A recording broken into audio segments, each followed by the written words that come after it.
This is Zombie Chickens Podcast, where two heads are better than one, even if they're undead. My name is Megan. And my name is Marlijn.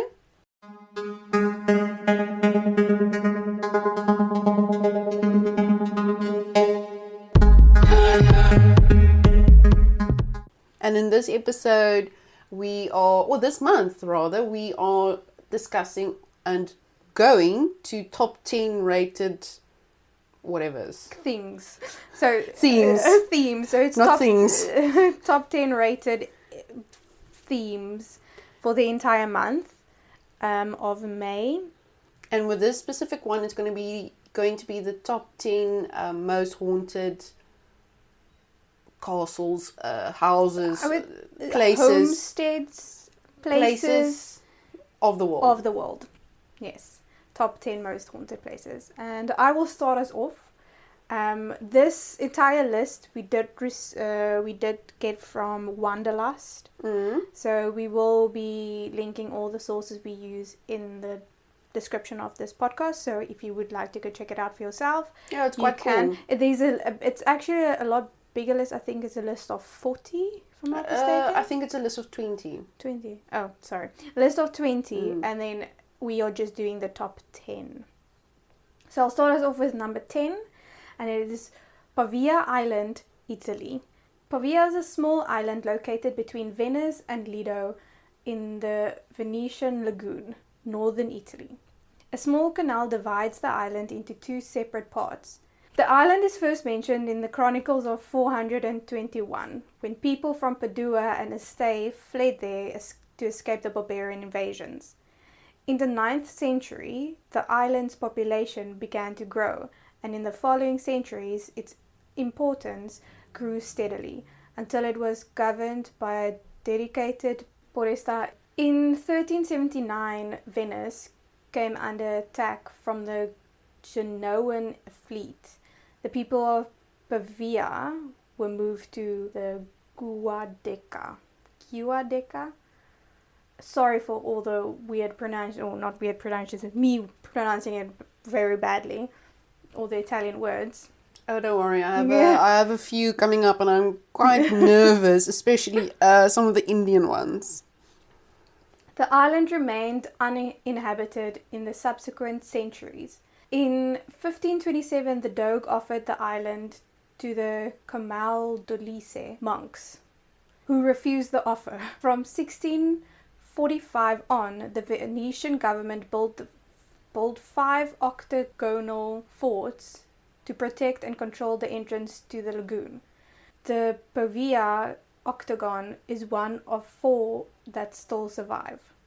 In 1776, the island came under the jurisdiction of the Public Health Office and became a checkpoint for all goods and people coming to and going from Venice by ship.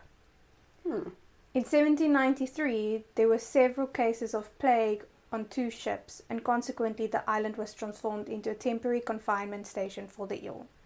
This role became permanent in 1805, under the rule of Napoleon Bonaparte, who also had the old church of San Vitale destroyed. The old bell tower was converted into a lighthouse. The Lazaretto was closed in 1814. The island was used as a quarantine station from 1793 until 1814. In 1922, the existing buildings were converted into an asylum for the mentally ill and later used as a nursing home / long-term care facility until its closure in 1968. Afterwards, the island was briefly used for agriculture and then completely abandoned.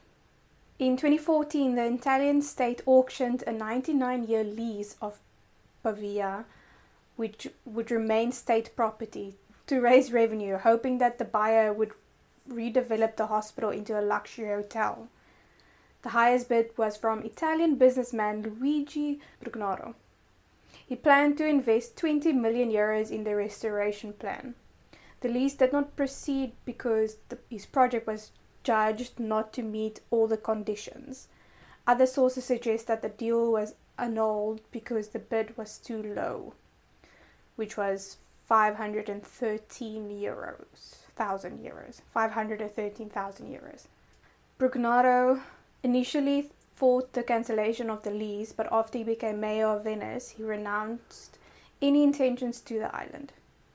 In 2015, a private group, Poveglia per tutti, was hoping to raise 25 to 30 million euros for a new plan to include a public park, a marina, a restaurant, and a hostel and a study centre, according to the Telegraph. As of mid-2019, however, the island is still sat vacant. The mental hospital that was opened in 1922, it was actually confirmed because there was a sign that read Reparto Psichiatria. Psychiatry. And it remains affixed to the building to this day. The rest of the events that occurred there, as told by the locals, read more like a figment of Hollywood's imagination. The patients, already considered to have lost their marbles, regularly reported seeing ghosts of plague victims and said they were kept up at night from the screams of tortured souls. Their claims were ignored.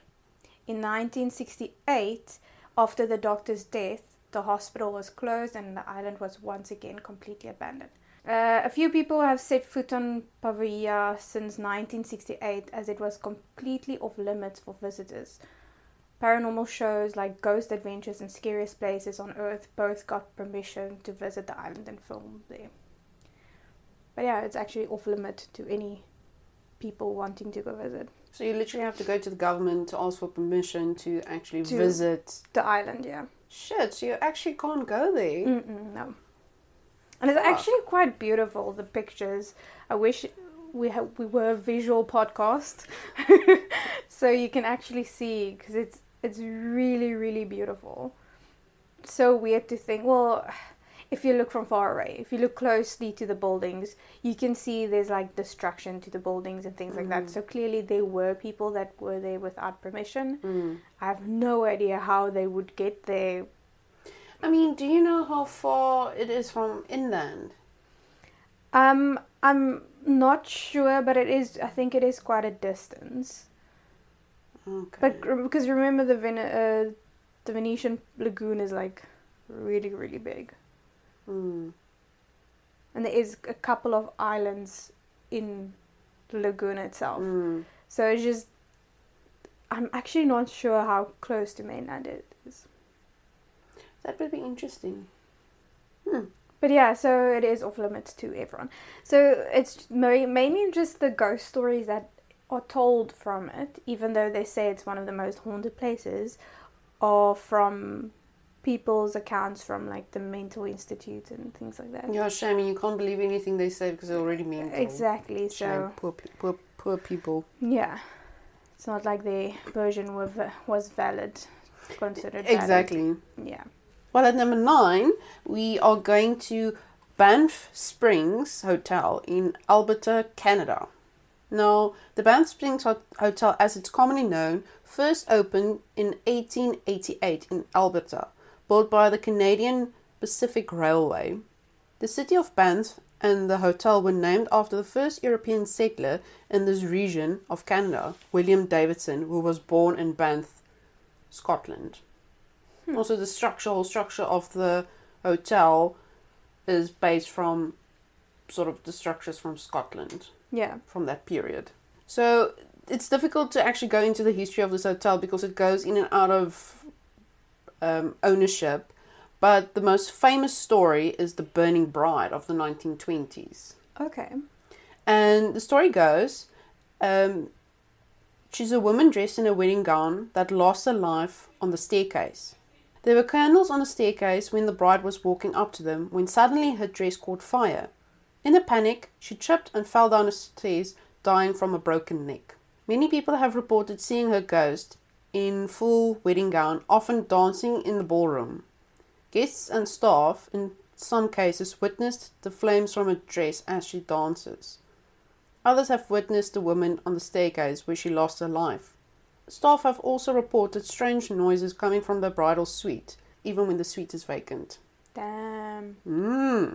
And the other one, the whole problem about this hotel give you the vibes of what's that famous hotel in America, the Cecil Hotel. Oh, the Cecil Hotel, yeah. It gives you that type of vibes, but it's very difficult to actually get any coherent and evidence based on these stories. Yeah. It's the only problem what I found with this specific hotel.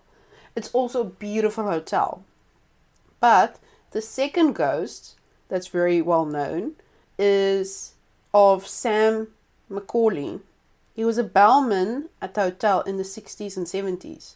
Although not much is known about how or where he died, his ghost is said to haunt the hotel to this day. He has been known to appear in his 1960s uniform, helping guests to get into locked rooms, turn on room lights, or help with carrying bags. He's often witnessed on the 9th floor. If you try to start a conversation or attempt to tip Sam, he will vanish. She's actually like a friendly ghost. Okay. This is one witness that a lady witnessed him and or saw him, not witnessed him, but saw him, and she was asleep with her husband, and she woke up with the bellman standing Next to her. Oh damn, I would. And she thought she just saw something weird. Yeah. So she just turned over and slept. And then she asked the husband, "Why were you standing looking at me during the night?" And he said, "No, I didn't. I was asleep." So apparently that was him. And he wore a, I can't remember if it was blue or green, but a uniform. That is so creepy. So, now there's a conspiracy theory as well with this one. Because with room 873. Okay. This room was reportedly the scene of a tragic murder of a family. Its door has since been bricked up and made to look like the rest of the wall in the hallway. Guests have reported seeing apparitions outside this room, possibly members of the family that were reported to have been murdered there. So other stories suggest as well, before they boarded it up, where not family members, but people that stayed in the room heard noises, they heard screams, and when they woke up they saw like bloody handprints on the mirror. What? That would disappear, or the cleaning crew had to come in and clean, so afterwards they boarded up the room. Damn. So all the rooms end at the number 73, but that hallway where they close it off ends at 72. So they clearly boarded up. Oh, damn. Yeah, so that's the story of Banff Springs Hotel. Okay. Moving on. So number 8, first before I go on. Most of my stories are, not most of it, half of it is like abandoned buildings and the other half is like places that has been turned into a bed and breakfast or a hotel. Same. But like this one is one of those abandoned places. It is known as Hellfire Club, Montpelier Hill in Ireland. But the Hellfire Club is mostly actually like a local name. The actual hill's name is Montpelier Hill. Okay. Originally there was a passage grave with a cairn at the top of the hill. Speaker Connolly, one of the wealthiest men in Ireland, built the hunting lodge in its site. So the hunting lodge is basically this old big brick building that he built. Connolly is said to have destroyed the cairn while building the lodge. Sometime later, the roof was blown off during a storm. Locals reckoned that aggrieved spirits seeking vengeance for the cairn's destruction was responsible.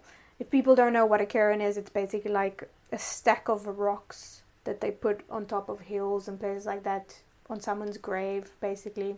Oh, okay. So it's a stack of rocks. And so the tales began.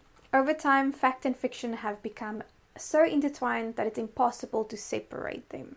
The building was sold after Connolly's death, and it is said to have become a meeting place for the Irish Hellfire Club. The club was founded in 1735 by Richard Parsons, a known dabbler in black magic. The members met at locations across Dublin and were known for their immoral behavior and debauchery involving alcohol and sex. The secrecy surrounding the club members led to speculation that they were Satanists and devil worshippers. The president of the club was named the King of Hell and dressed like Satan, with horns, wings, and hooves. Mm-hmm. The members were said to set a place at each meeting for the devil, in the hope that he'd attend. They were also said to hold black masses in the lodge, during which cats and even servants were sacrificed. Some say the building was deliberately set on fire in order to enhance its hellish atmosphere. The best known Hellfire Club story is the one in which the devil himself appears. A stranger had joined the members at a game of cards. At some point, one of the card players dropped a card on the floor. As he bent down to retrieve it, he noticed that the stranger had cloven hooves instead of feet. Another tale concerns a young farmer curious to find out what went on at the meetings. Climbing up Montpelier hill one night, he was invited in by the members of the club and allowed to witness the night's activities. He was found the next morning trembling and terrified.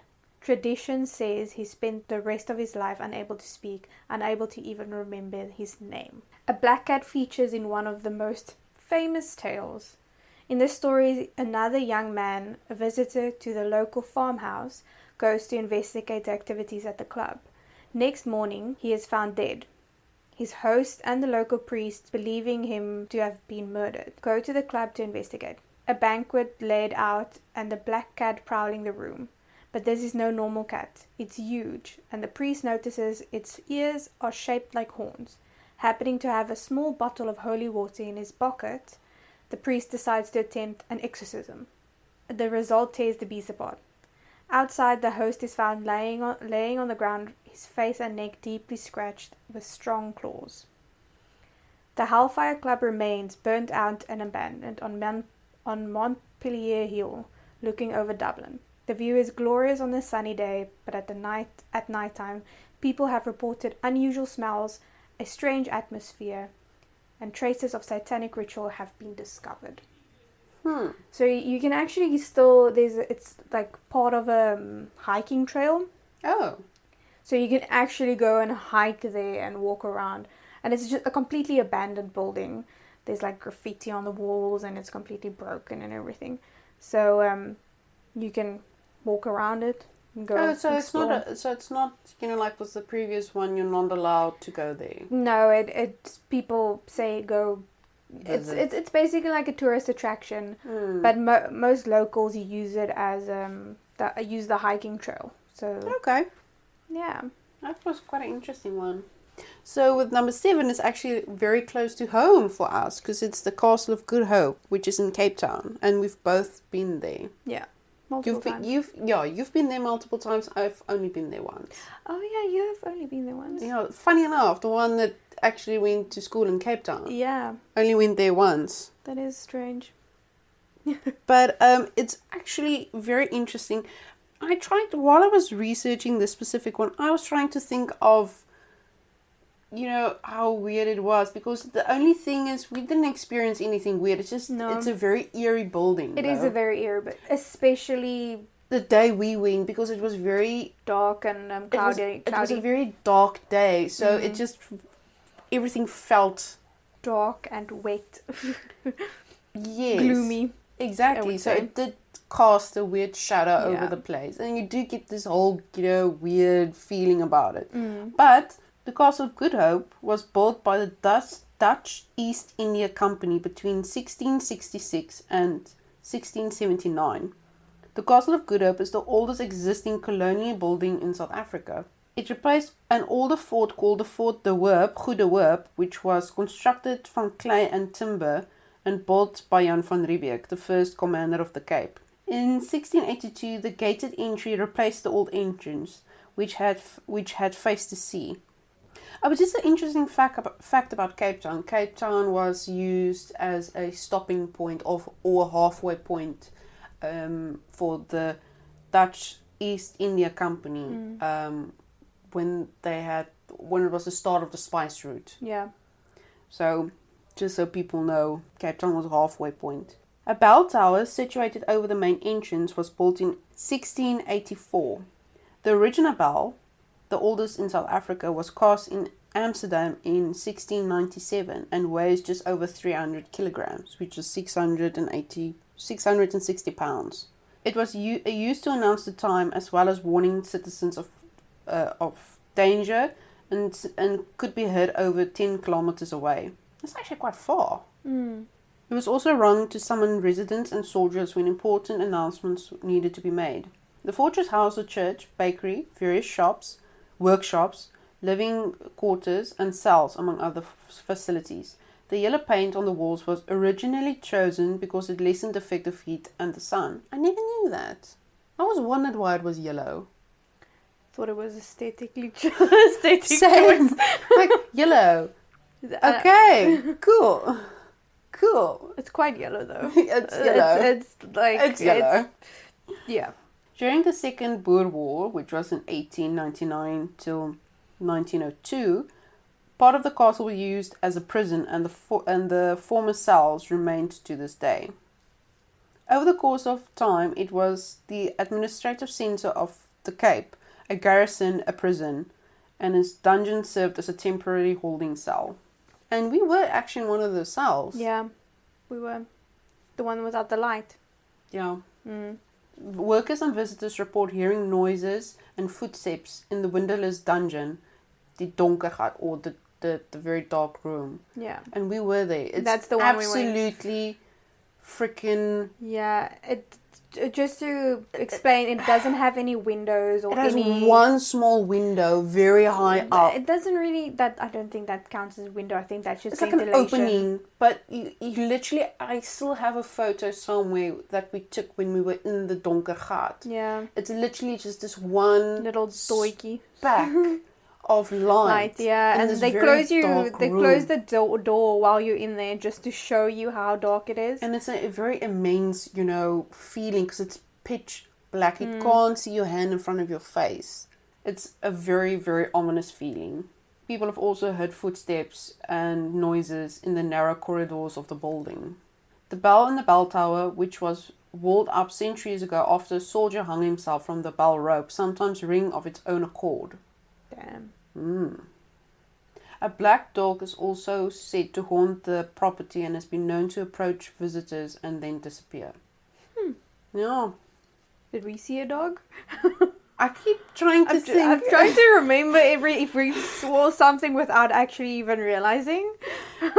Exactly, because I didn't know about the hauntings. I didn't know about it. I should have known. Because obviously it's a really old building. Not just that. I mean, there was a lot of prisoners held there. And a lot of people were hung. Yeah, it's very...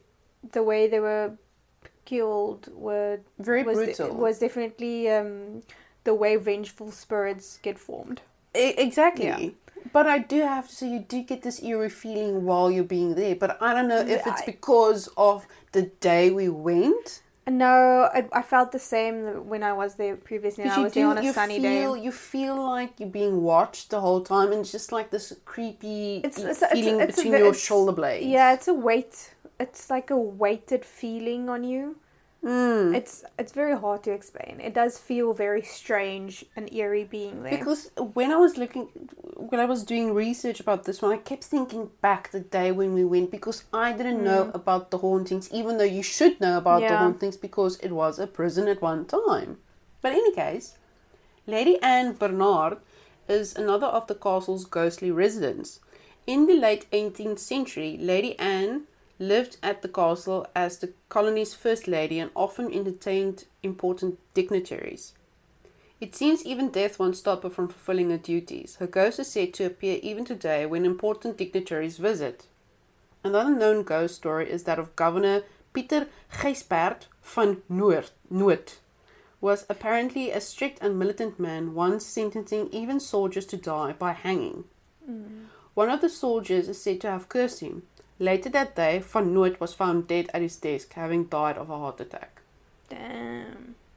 Shit, son. Yeah, so that's the story of the Castle of Good Hope.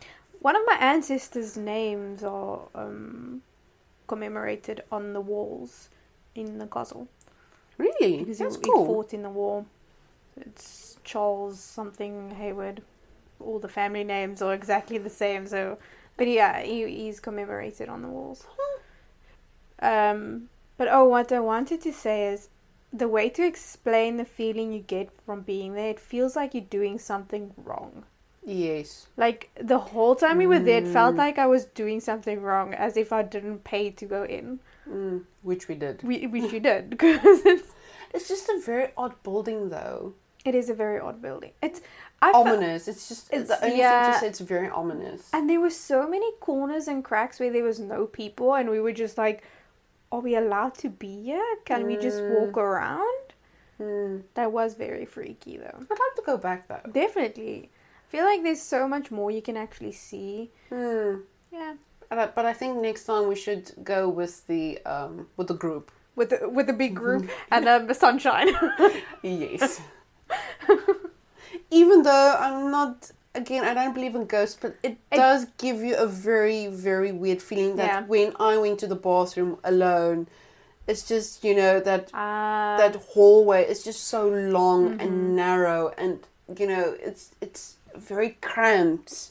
There was this one point I went up a tower while you guys were off. I think you went to the bathroom. Your partner was following or was waiting. And then I went up this little tower thing on the lookout area. And I just felt very weird. Like, it felt, I felt scared. I was like, okay, I think I need to go back to you guys. But that's probably just my paranoid mind, but still. But a weird place, nonetheless. Yeah.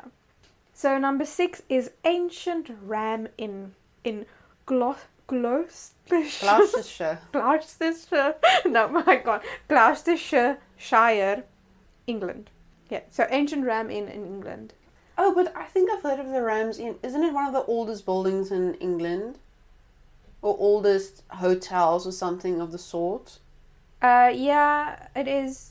The inn was built in 1145. Jesus. Priests used the inn years ago as a keeping house for slaves and workers who helped construct the St. Mary Church. In 1930, the inn was bought by Morris the Bath. Since then, the inn has become private property and it has changed hands several times. The land where the inn is built is at an intersection of two ley lanes. These are places that people believe to have high spiritual energy. People with their ley lines. When you use a map, you can trace the lines all the way through the center of Stonehenge. I was just about to say, they are going to mention Stonehenge. Yeah. And Stonehenge isn't even a proper henge. Oh my gosh. According to legend, Stonehenge has an energy that travels through the ley lanes to feed the paranormal power found in the ancient Ram Inn. Furthermore, an ancient pagan burial ground is reported to have resided in the location over 5,000 years ago. I know about this inn. I think I've seen a documentary about it. It's actually quite interesting. Yeah. Except for the whole spirituality, ley lines, and what. But it's actually very interesting because of what the priests did. Yeah. You go off the logical, real life things, and then because your logical and practical mind is just like, no, other things doesn't matter. One popular legend surrounding the ancient Ram Inn is that of the witch burned at the stake. She was burned at the stake in the 1500s. It was the prosecution of people who did not believe and practice Christianity as sanctioned by the government. A lot of people believe that the woman's spirit still haunts one of the rooms of the house to this day. It is believed that the woman took refuge in one of the rooms of the house before she was captured and killed. Today, that room is called the Witch's Room. Very creative. It is widely believed that the redirecting of water on the ancient Ram property caused a portal for dark energy to open up.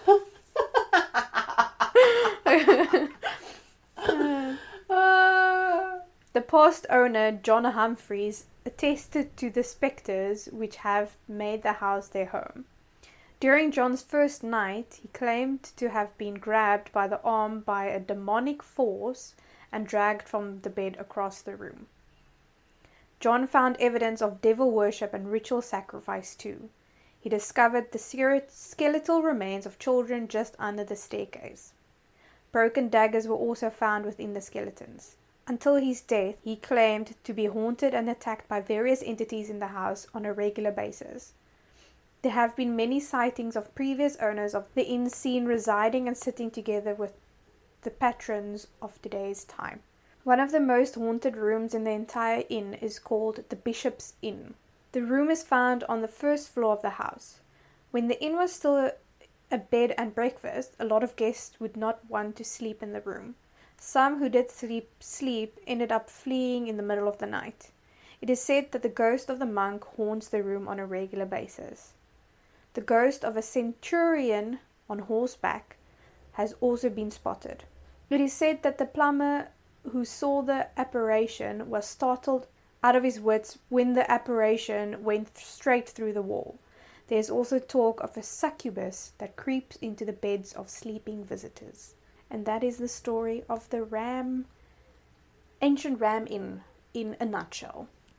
Yeah, I think that's literally one of the most haunted places in Britain, isn't it? It is, yeah. I think it's... It's not the Shrieking Shack, but it's... But it's one of the most, yeah. And I've heard of this place. There's a lot of stories about, the... I want to say the abuse that the priests did on the slaves. Yeah. There's a lot of insinuation, But with most of these places, it is actually like a lot of insinuation that of all the torture and things that happened at these places. No, definitely. Well, we are going to Dragsholm Slot in Denmark. Okay. So Dragsholm Slot was built by the Bishop of Roskilde around 1215. Originally, it resembled a palace more than a fort. It was fortified in the Middle Ages, and they must have done a good job. During a war known as the Count's Feud in the 1530s, it was the only castle in Zealand to remain standing. Not New Zealand, Zealand. After the Reformation, the land and castles of the church were delivered to the hands of the Danish crown. At this point, the fortified castle was converted to a royal prison for nobility and religious heads. During one of the many wars between Denmark and Sweden, the castle was badly damaged. Basically, the Swedes tried to blow it up, and they did a pretty decent job. After the war subsided, the king was in massive debt. In 1694, he sold off the castle to a nobleman who rebuilt the castle in the Baroque style of the era. The castle is thought to be home of at least 100 ghosts. Damn. As Lutheranism spread throughout Denmark and the Catholic Church eventually became outlawed, Dragsholm became also a house to house a number of bishops and other ecclesiastical inmates. Among the prisoners were a number of famous inmates such as Joachim Ronau, who was the last Catholic bishop of Roskilde and ironically once owned the place, and James Hepburn, the 4th Earl of Bothwell and 3rd husband to Mary, Queen of Scots. Very famous people. James Hepburn was particularly a disruptive Scottish noble. The Danish king eventually sent the Earl of Bothwell to Dragsholm. Here the story tells us that he was chained to a pillar and given only enough food and water to keep him alive. The legend says that Hepburn went insane during the 10 years he was locked in Dragsholm Castle. He spent that time pacing around his pillar until, when he died in April 1578, he had worn a circle groove in the floor that can still be seen to this day. Damn. Jesus, that's quite scary. Damn. Okay. Just to think how many times you need to pace around a pillar. Is to actually ward down. That is. It will obviously not be wood. It would probably be like granite or, something But stone. still, damn. Mm-hmm. Okay. Even though his body was removed from the castle, his spirit remained behind. The ghost of the Earl is heard rather than seen. People report the sounds of horse hooves in the courtyard, sometimes accompanied by a fully loaded carriage. It was while repairing the plumbing at some point in the 1930s that workmen made a gruesome discovery. It has long been rumored that the ghostly figure of a young maiden dressed in white stalked the castle at night, searching for a forbidden lover, and what they found added some weight to the story. The tale goes that she was a daughter of one of the many owners of the castle. It would have been totally unacceptable for a lady of noble blood to strike up a relationship with a commoner. But the young lady, who might have been Selina Bovlis, fell in love with a man who worked at the castle. The secret affair was rumbled by her father, who, in a rage, not only locked her in a prison cell in the tower, but went so far as to brick her up inside a wall. The white lady, who forever mourned the lost love, was heard wailing in her sorrow until the skeleton of a female was clothed in a white gown was discovered inside the wall. So when they did the plumbing, they discovered this body. The story of the Grey Lady is much more light-hearted. It tells of a woman, as a sign of gratitude, remained to serve the castle even after her death. During her days here, the servant suffered from a dreadful toothache. The master of the house saw to it that she received treatment. Some accounts say in the form of a poultice, others, but nevertheless, it just relieved her pain. She died soon afterwards, but her spirit remained so grateful to the kindness that she haunts the castle as a kind of protector, always looking for good deeds to perform. It doesn't really say, what kind of good deeds she does. It just says good deeds. Good for her. Okay. Interesting story. Yeah, of all the 100 ghosts, those are the only ones that they mention. Yeah. I couldn't find of anything else. But like most of these stories, I think there's so many stories throughout the years that they just got infamous for.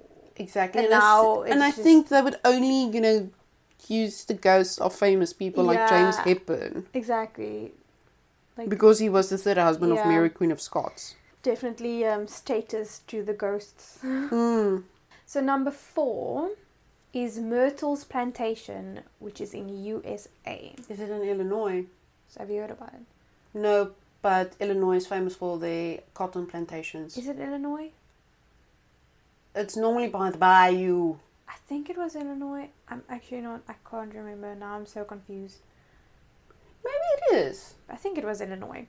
Anyway. Because it's quite wetlands there. And that's where they had a lot of black slaves. Yeah. Can I tell you something interesting? It's south. It's deep south. I'm not sure how. Probably Illinois. Is. But that's pretty much where voodoo started. Yeah, I know. Just to scare the masters. It's actually quite interesting. According to local myth, this deep south plantation was home to multiple murders and other tales of great suffering, inspiring ghost sightings that continue to this very day. A silent witness to over 200 years of history in the deepest part of the Deep South, Myrtles is considered one of the most haunted places in America. So the beginning of the Myrtles Plantation, David Bradford, who was a general of the American Revolutionary War, purchased a piece of land in 1796. He built a house and named the place Laurel Grove. Fleeing justice for his role in the so-called Whiskey Rebellion of 1791 and 1794, Bradford built a house in what was then a Spanish colony. He lived there alone for several years until he was officially pardoned by the U.S. President John Adams in 1799. He then brought his family to live on his plantation. After Bradford's death, the grove passed to his daughter and her husband, Clark Woodruff, but their life there wasn't a happy one. Of their 3 children, only one survived to adulthood. It was during that time that the Woodruffs lived on the Myrtle Plantation that we get the first glimpses of alleged paranormal activity. So the first one is the legend of Chloe. Clark Woodruff was known as an honest man, yet he had one fatal flaw, an insatiable appetite for sex. It wasn't long before he focused his attention on one of the slave girls on the plantation, Chloe. The young girl knew that refusing Woodruff's advances would not be wise. She'd be immediately punished by working long hours under the blistering sun, or worse. So not having much choice in the matter, she began a sexual relationship with Woodruff that lasted for a few years. Worrying that Woodruff's wife would find out and punish her, Chloe began eavesdropping on the family's conversations. One day, Woodruff caught her listening and ordered her ear cut off as a punishment. From then on, Chloe was forced to wear a turban to cover her disfigured ear. Understandably, Chloe wanted revenge. One night, when the family was about to sit down to dinner, Woodruff was away. Chloe allegedly slipped a bit of poison into their food. Within days, Woodruff's wife and 2 of his children were dead. The other slaves, afraid that Woodruff would find out what Chloe had done when he returned, took the matter into their own hands. They grabbed Chloe and hung her from a nearby tree. When she finally died, they cut her body down and threw it into the river. According to legend, Chloe's spirit lived on, haunting the plantation. However, this story would not become widespread until many decades later. In 1834, Woodruff sold the plantation to one Ruffin Gray Sterling. Sterling not only remodeled the house, but also renamed the plantation after the crepe myrtle trees that grew on the property. Sometime after, the plantation was passed to William Winter, a man who married one of the daughters of Sterling. Then, in 1871, an unnamed man shot Winter in the chest as he was exiting the house. He allegedly ran back into the house and stumbled up the stairs before dying in the arms of his wife Sarah. After this, Myrtles continued to pass through different hands. It wasn't until much later that something unnatural allegedly began occurring at Myrtles Plantation. It would take until the 1970s, when Myrtle Plantation was purchased by the Mayer's family, that its reputation as a haunted house would come about. The family opened the plantation as a bed and breakfast, and it didn't take long for strange things to take place. For starters, guests at Myrtles Plantation reported hearing strange noises. Others saw ghostly apparitions, often of a young girl wearing a turban. Many suggest that this might be the spirit of Chloe, which by the point had become a full-blown local legend. Then in 1992, the owner of Myrtles reportedly caught her on film. That year, she took a photo of the property to help get an insurance policy for the house.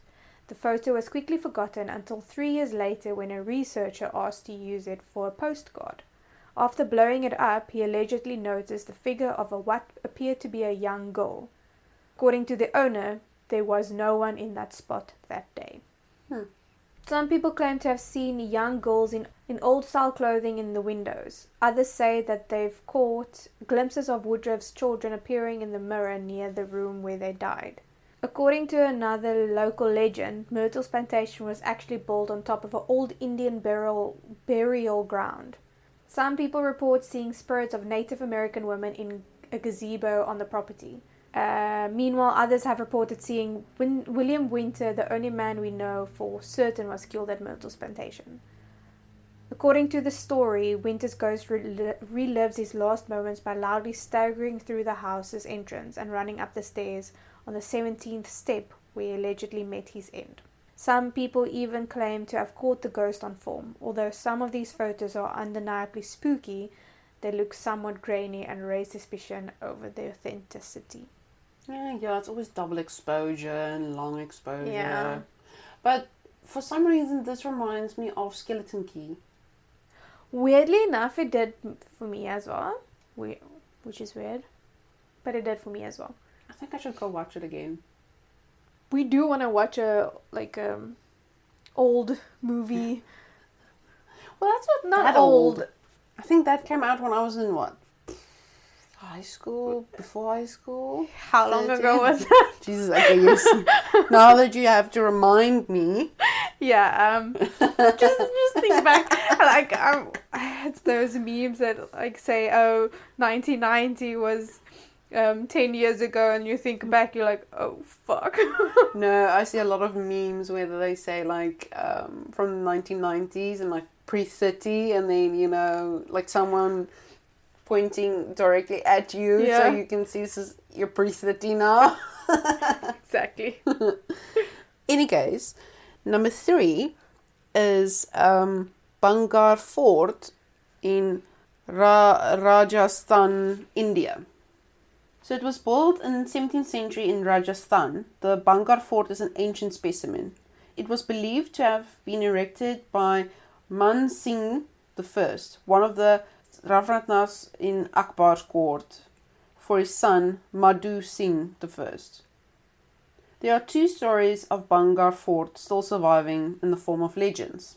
The first legend claims that a king named Madhu Singh raised the Bhangarh Fort after obtaining due permission from an ascetic named Bala Natta, who lived there, having agreed to a condition which said that the shadow of the fort must never fall upon the home of the ascetic.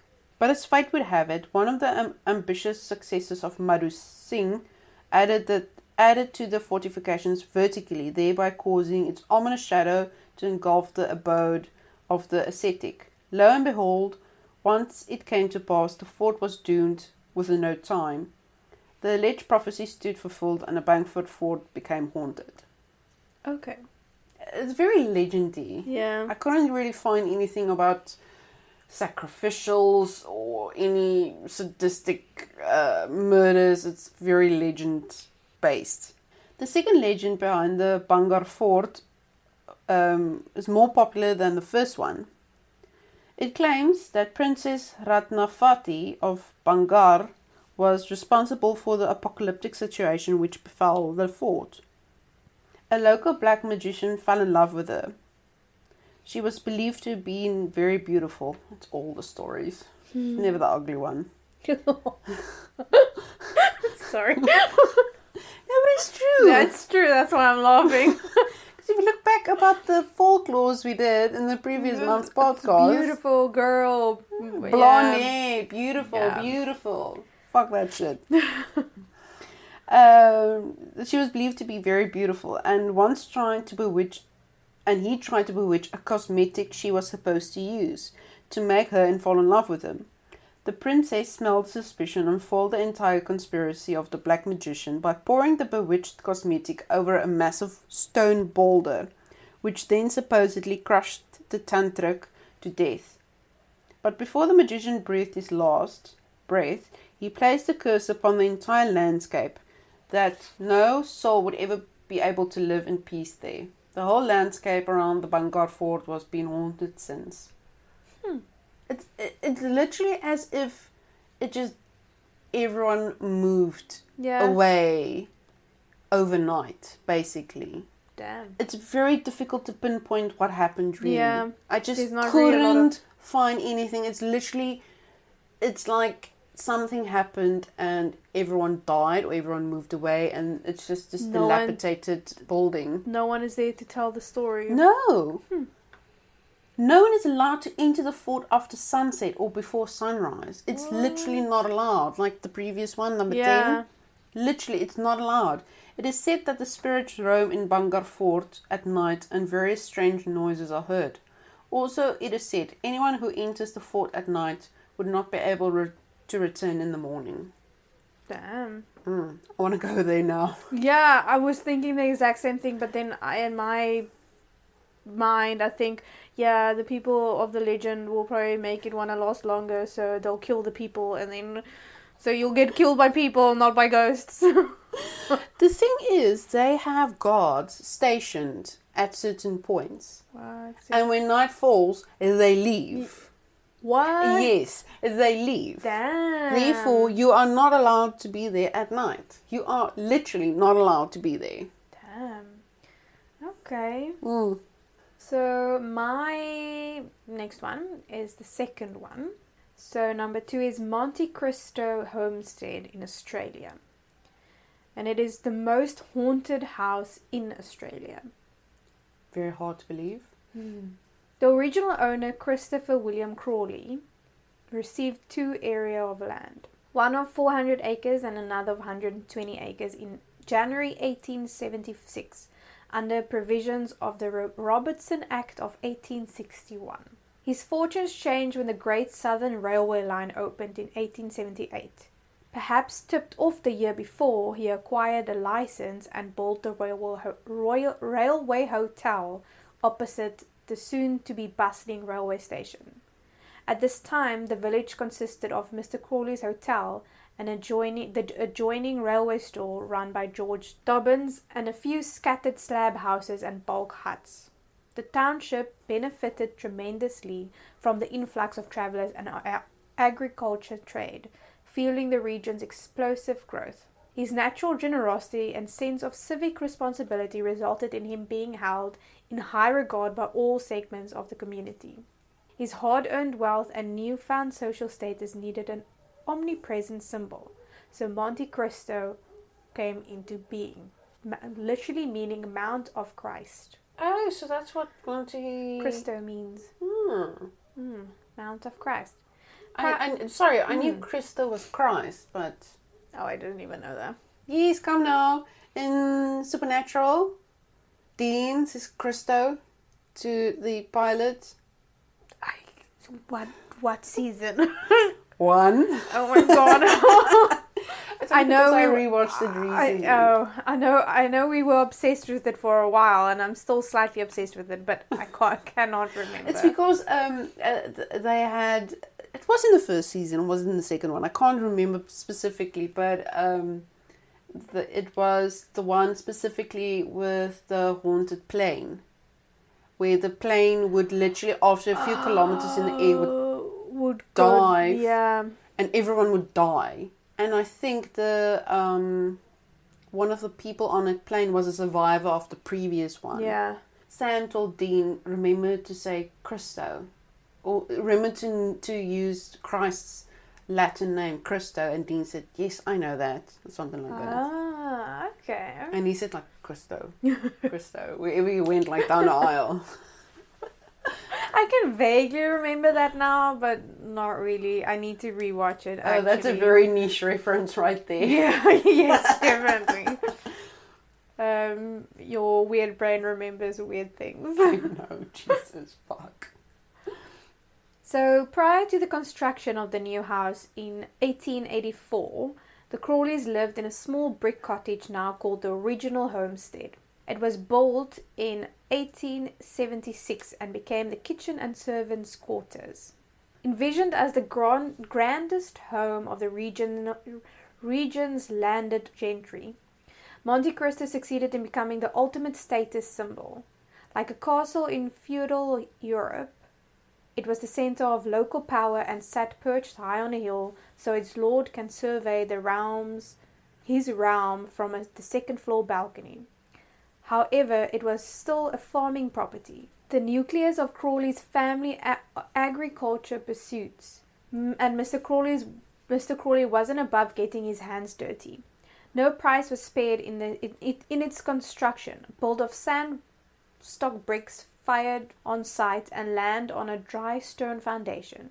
In over a century, not a single crack has appeared. The interior plan of the house is simple, with rooms opening off a central hallway which runs through the house and contains a staircase. A late Victorian house of pleasing line and proportion, it remains much of the symmetry of an earlier period, with only the applied decoration of plasterwork and cast iron lattice adding to necessary touch of opulence so loved by the Victorians.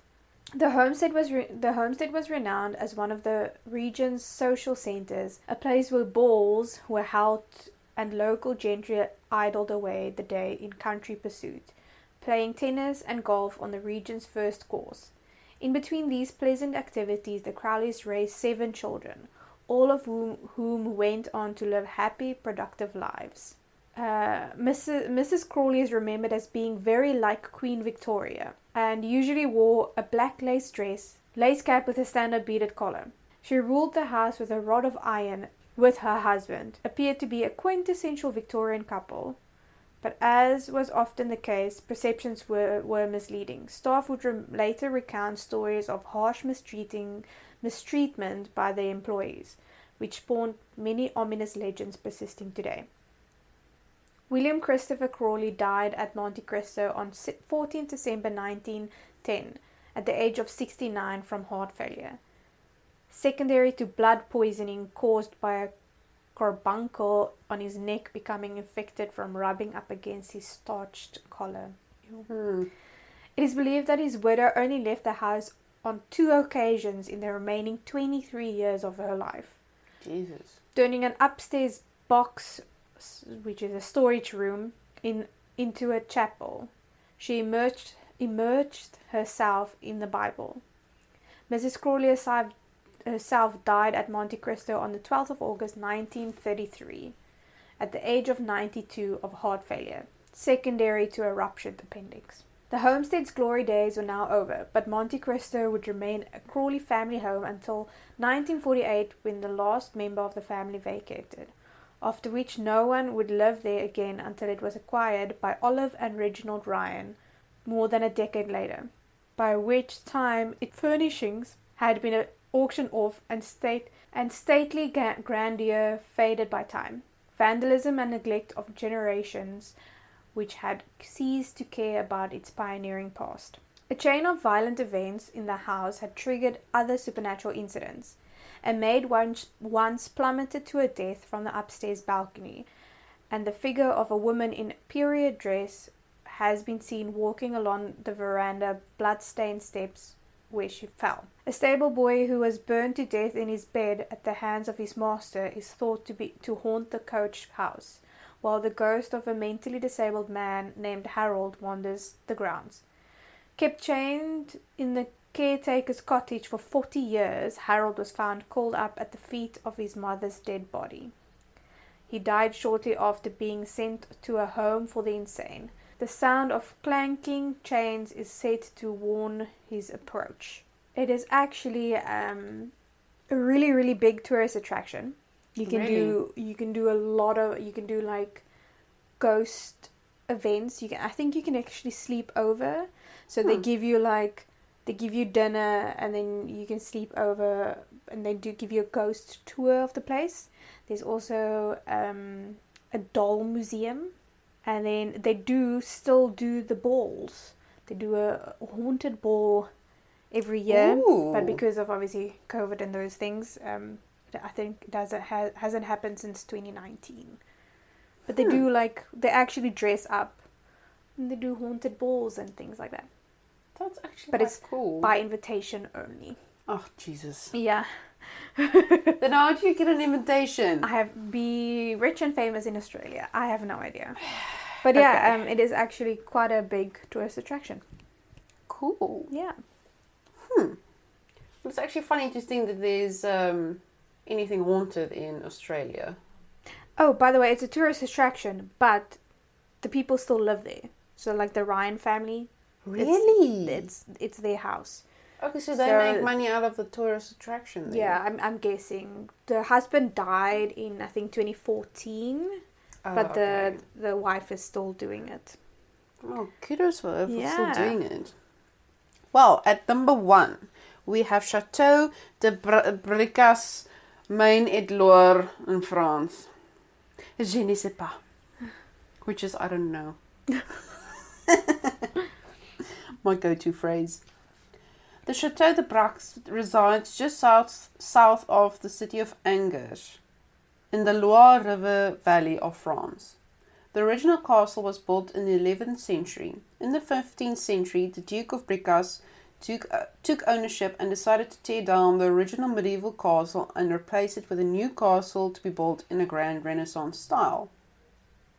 He renamed it Château de Brissac at the time. The twin medieval towers were left in place while the new building was being constructed. The Duke intended on removing both medieval towers, but he died as the new building was nearing completion, and thus the towers were left in place. So if we actually look closely, the towers are leaning slightly to the castle. Okay. It's actually quite funny. If you look at a certain angle, you can actually see they're leaning a bit. It's quite funny. One of the most infamous residents of the Château de Brissac is La Dame Verte, or the Green Lady, who is the Château's resident ghost. The Green Lady is said to be the ghost of a woman by the name of Charlotte de Brissac, who was the illegitimate daughter of Charles VII and of his mistress Agnes Sorel. She was also the half-sister of King Louis XI. That's something, to be illegitimate, but to have a very strong connection with royalty. But it's the same with, if you go to royalty today, Camilla. She has a weird, interesting name. Flower name. Flower name. An unscented flower, by the way. A Camilla flower doesn't have a scent. She has very, very, very, very, very strong heritage. She's like so in the heritage bloodline. It's not even funny. More than what Princess Diana was. Yeah, I can't remember who directly, but she's descended from bastard line from one of the Georges. I can't remember which one. Okay. But in any case, she was also the half-sister of King Louis XI. In 1462, a marriage was arranged between Charlotte and Jacques de Brissac, a nobleman. It has been claimed that the marriage was politically motivated, like most, and that the two did not love each other, like most don't.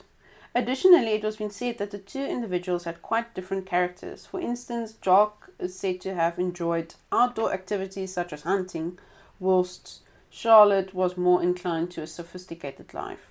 On May 31, 1477, Jacques is said to have returned from a hunting trip, had dinner with his wife, and then went to his room. In the middle of the night, a servant woke Jacques up to inform him that his wife was having an affair with a man by the name of Pierre de Laverne. Jacques caught his wife and her lover red-handed, and in a fit of rage murdered the adulterous couple. Apparently, Jacques moved out of the chateau shortly after the murder, as he could not stand the moaning of his late wife and her lover's ghosts. Damn. She is often seen in the tower room of the chapel wearing her green dress, with gaping holes where eyes and nose should be. When not startling guests by appearance, she is then heard moaning around the castle. What the hell? Yep. Okay. Yeah, they don't say any other ghosts. It's just her and her lover. But then how is that considered the most haunted place in the world, though? I think it's probably in France, although I think there should be more. Yeah. Because France is old. It is. There's a lot of monasteries. Yeah.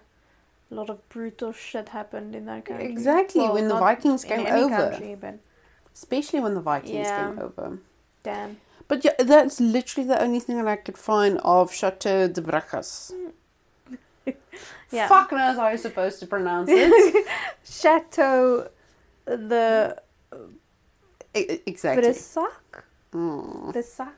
Maybe you say it with a French accent will sound better. Château. Je ne sais pas. Château Brissac.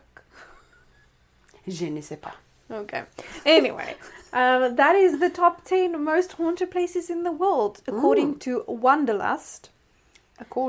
And we did research on our own of each place. So we will link all the sources we have used for this podcast in the description of the podcast. And in the next one, we will be discussing the top 10 rated foods of the world. So lovely. Looking forward to food. It's sad we can't taste it, though. Oh, that would be really cool. Although sushi would be one of them, and I don't do sushi. I'll eat the sushi for you. It's fine.